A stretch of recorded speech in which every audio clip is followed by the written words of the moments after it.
ToonGrin.com. Oh, thank you, Mr. George, for taking your time out of your day to do this interview with me. I just have a few simple questions for you. First question. What is visual effects to you? You asked me what VFX is. To me, I think you're asking the wrong question. The correct question is, what is art? Because VFX ultimately is art.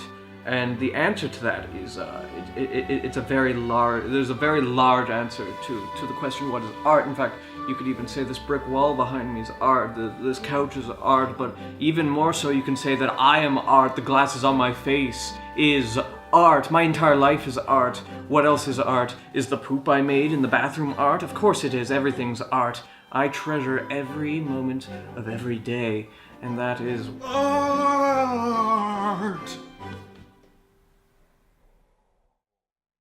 Okay, let's just go on to the second question. Could you introduce yourself for us? I am Josh George, and I'm a visual effects artist. I do everything from compositing to 3D modeling to animation-ish to lighting rendering-ish, but I specialize in simulations and effects.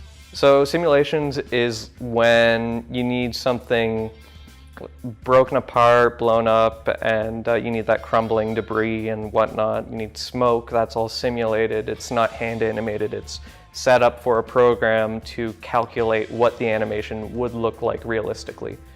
So that would include things like liquid trickling down and fire and flames and smoke and all that goodness. It started a long time ago. I'd say probably grade 7 or 6.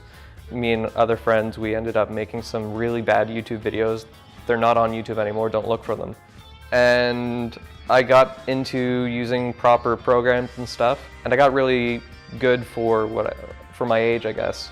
Honestly, before I even became an artist at school around grade 9, I created this video of a nuclear explosion destroying the school.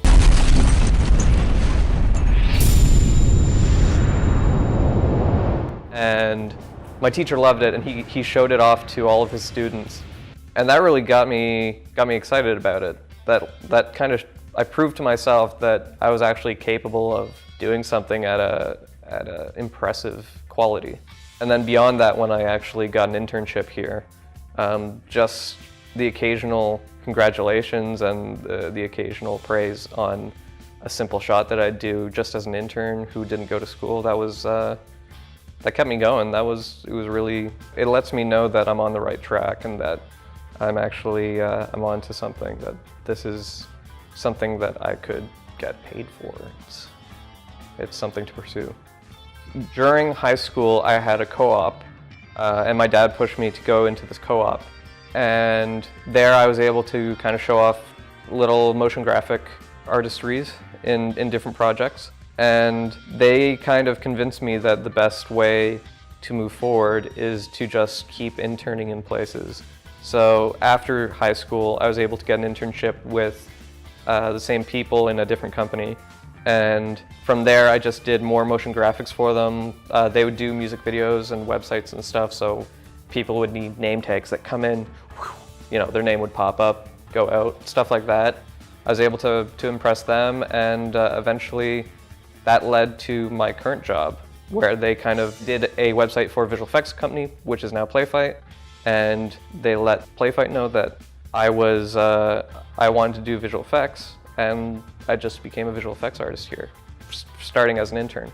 But it was kind of a gradual decision, because I was looking at colleges, but as my skills kind of proved themselves inside an actual studio, I felt that I learned faster than I would have just writing stuff down in a lecture. Because some people, they learn better by sitting down and having a mentor and having a teacher go over the basics and starting from the bottom and working our way up that way.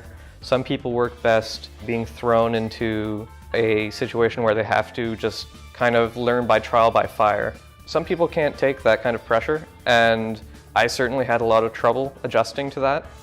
But it kind of depends on how ambitious you are, how willing you are to spend late nights and suffer heart palpitations from the pressure.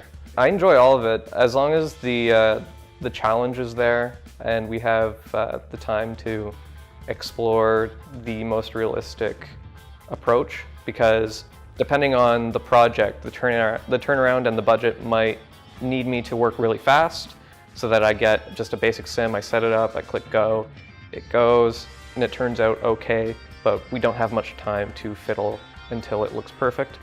It's rewarding on a creative aspect. For me, I really need something to keep me creative and to keep me satisfied in that aspect, or else I'll just go home and I'll kind of feel, a little bit sad that I haven't done anything. I certainly could not work a 9-to-5 in an office that's just crunching numbers. If you are an artist, then I'd say pursue it. I would warn you that the hours can get really tough. For projects like Titanfall that I worked on, which was kind of a studio passion project, we worked weeks at a time and didn't go home. I slept on the couch for like 2 weeks. So you have to be certain that you want to get into it, but it is creatively good. Yeah.